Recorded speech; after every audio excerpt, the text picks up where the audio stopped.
Magandang gabi mga idol. At dito na naman tayo sa kalan pa rin ang pag-usapan natin. Kalan Dios Oil. Ito pa rin yung pinakita ko sa inyo unang video ko. Na pansarili ko.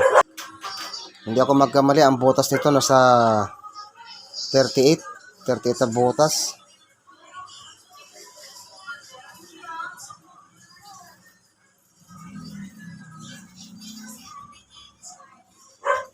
So kasama na to dito. 22.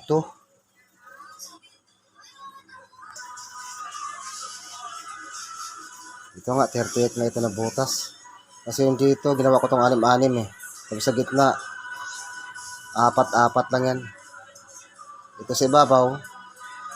Ito dito. Ganon din yan, 6-6 din. Pero sinubukan ko na siya, hindi maganda yung apoy. At siguro sa mga butas ko rin, medyo malalaki yung butas ng ginamit ko dito. Dito sa taas, oh. Ang butas dito 22. Ay halong pula pa rin yung ano niya, idol, yung liab. Ngayon, napag-isipan ko na baguhin.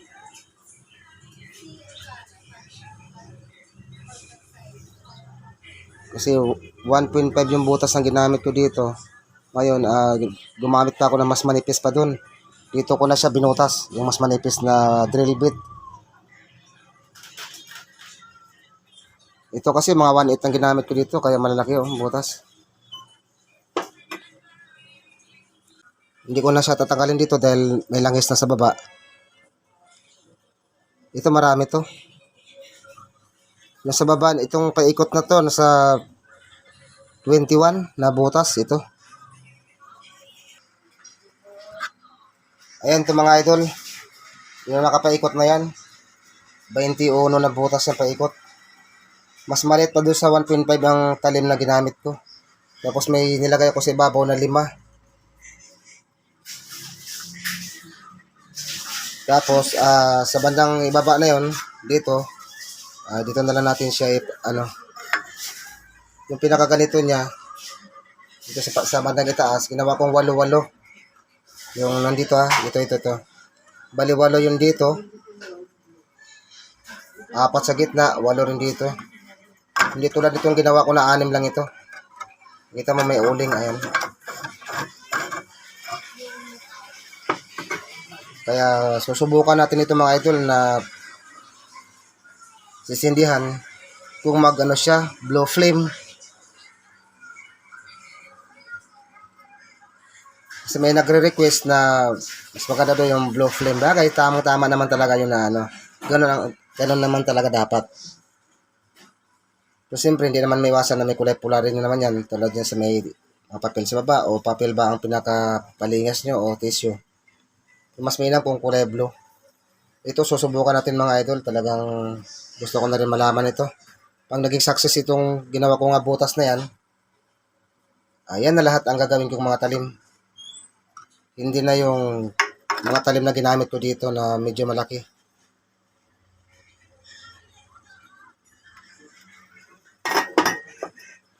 Pero ito naman, kung pasarili ko lang din naman, okay ito. May pagka blue rin naman ito. Siyempre may halo din sa kulay pula. Ito, susubukan natin. Tabayanan nyo na lang mga idol. At may in-order nga pala ako pa galing sa Shopee. Ito yung controller niya. Yan ang power controller, oh.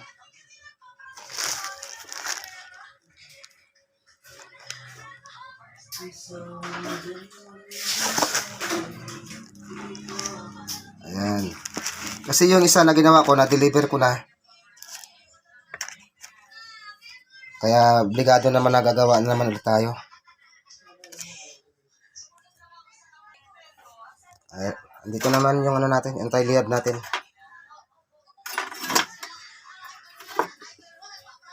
Ayan, naglagay na lang ako ng langis.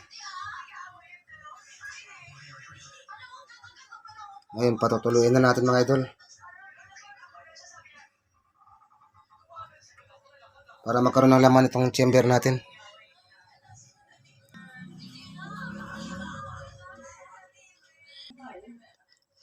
Ayan, tumulo na. Ang gawin na natin mga idol ay patayin na natin dito para makapaglinis muna tayo.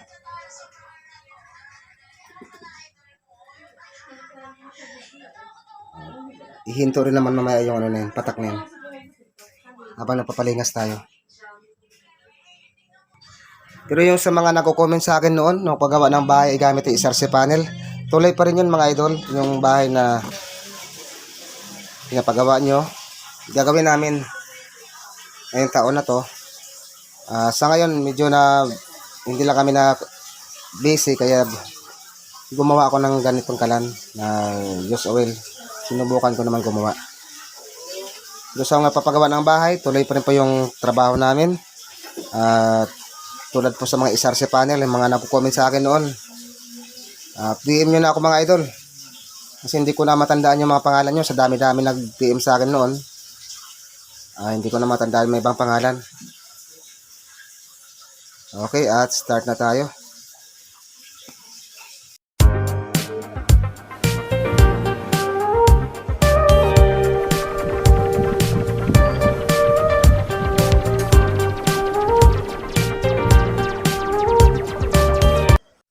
Ito mga idol, nagpatak na tayo ng langis doon. Lagyan natin siya ng kerosene. Ito yung ginamit ko, pintener ito. Para lang pampalingas lang mga idol, mabilis nang lumingas.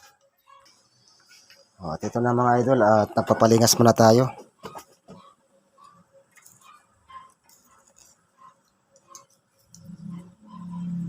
Kailangan meron kayong bakal na pang sundot-sundot para panghawi-hawi dyan sa kung tissue ba ilalagay nyo o papel. Nabukasan kasi ako ng tissue, kaya ito na lang nilagay ko, papel na lang. Ay, mga 5 minutes, pag uminit na ito, dandahan natin buksan yung blower mga idol.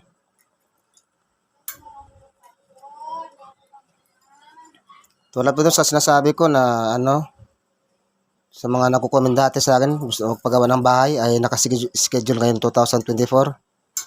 PM na po kayo.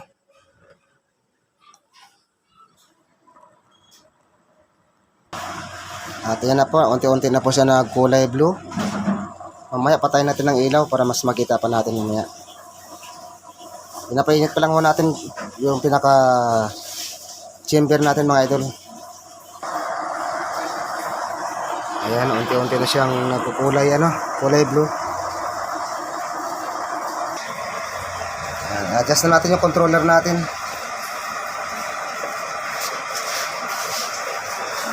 So, papatakot tayo dito. Ayan. Pagkasimula pa lang mga idol, ito. Medyo, ang patak niya, ganyan muna.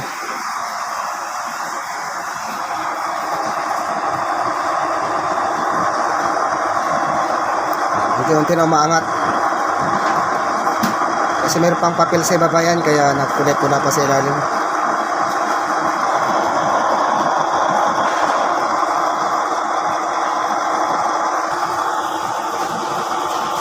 Ayan idol, success na itong ginawa ko na ngayon. Antabayanan na lang natin na mas umangat pa yung apoy.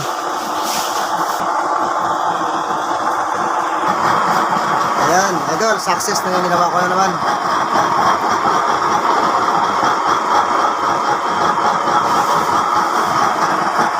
Yung pinakabahay, ito pa rin. Patayin natin yung ilaw.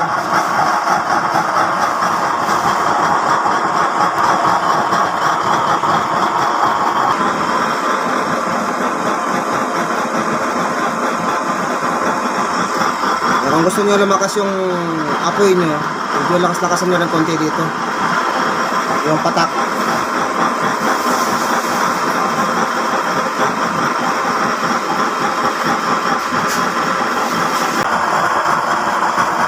Ayan, parang kalan.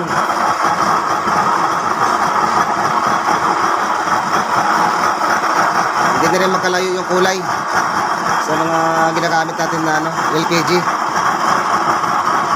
Ito, ito, kulang lang sa higpit ng mga idol. Kasi medyo may lumalabas na hangin doon sa dugtungan. Kasi sample pa lang naman din yan. Ay pag nahigpitan na yan siya dyan, hindi lumalabas sa thread yung hangin, gaganda na yung takbo ng apoy na yan.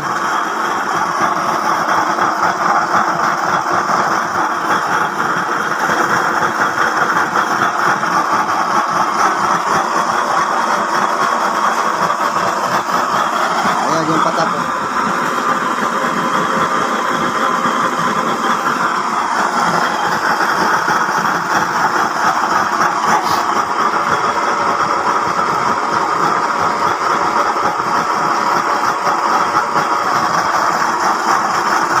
At least gumanda na rin yung yung ng apoy. Kulang na lang sa higpit dyan para hindi magkalat yung hangin, hindi lalabas doon sa pinaka-thread.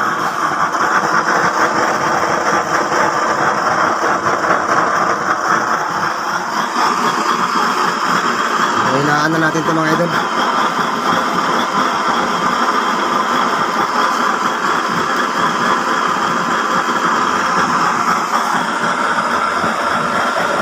Controller natin. Meron naman ganito na mga blower na mas malalaki, na mas malakas yung hangin. Kaya pag malakas yung blower natin, lalakas din yung impact ng apoy na yan. Aangat ng todo yan. Pero sa ganitong angat-angat na po yan sa chamber niya. Parang kalan na rin na ginagamit natin na LPG.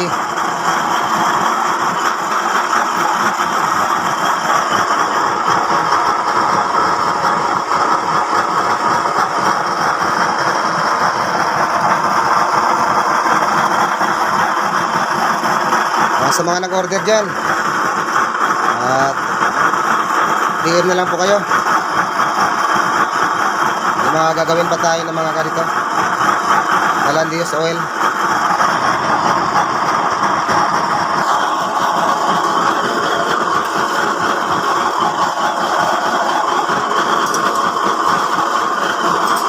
Ang kailangan nyo lang, gumawa lang kayo ng pangsungkit. Mas malaki-laki ng konti dito. Ito kasi welding rod to eh. Tulad yung nakita yung una na dineliver ko, ganun ang mangyayari. Lagyan natin ng takip mo na idol, mga pansamantala mo na, pang anti-liab. Yan. Diba? Pantay mo lang naman yan eh. Okay.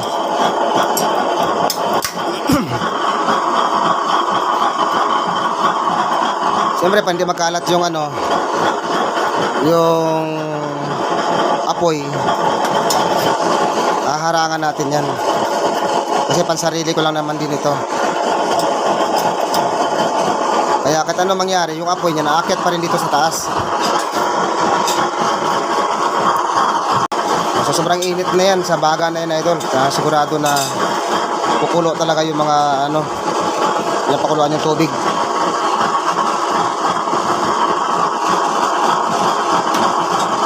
Ayan no, bagang-baga na.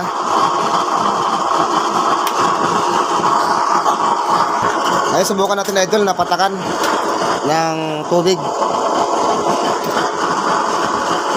Kung ano bang maging resulta. Yan lang, ganyan lang yan.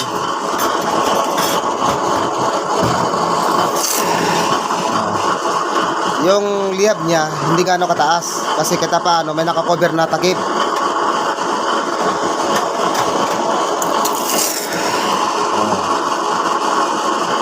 Hindi siya gaano pupasok sa ilalim.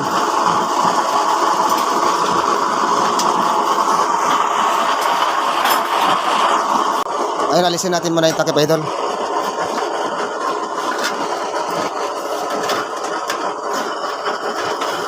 Kasi napakainit ito, bagang-baga.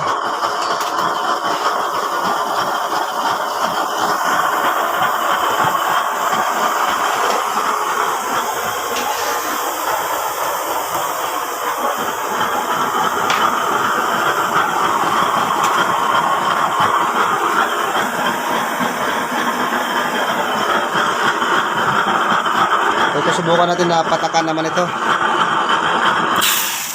di ba? Pag walang takip, ganyan, kalakas ang apoy. Hanggang sa bubong, idol. Kaya iba pa rin yung may tatawag na anti-liab, yung takip na yon. Ito. Patak lang yan sa daliri ko, ha. Oh.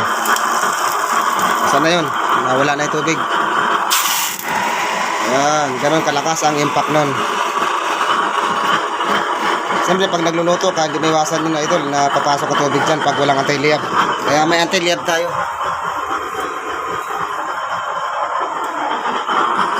Okay, hanggang dito na lang mga idol ang video natin.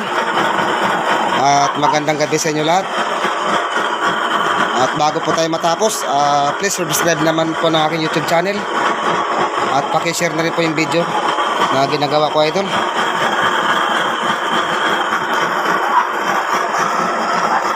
At shout out na lang sa lahat-lahat ng aking mga subscriber, mga followers ko dyan. Ingat na kayo lahat, lalo sa ngayon sa bagong taon. Okay, hanggang dito na lang at magandang gabi. Bye-bye.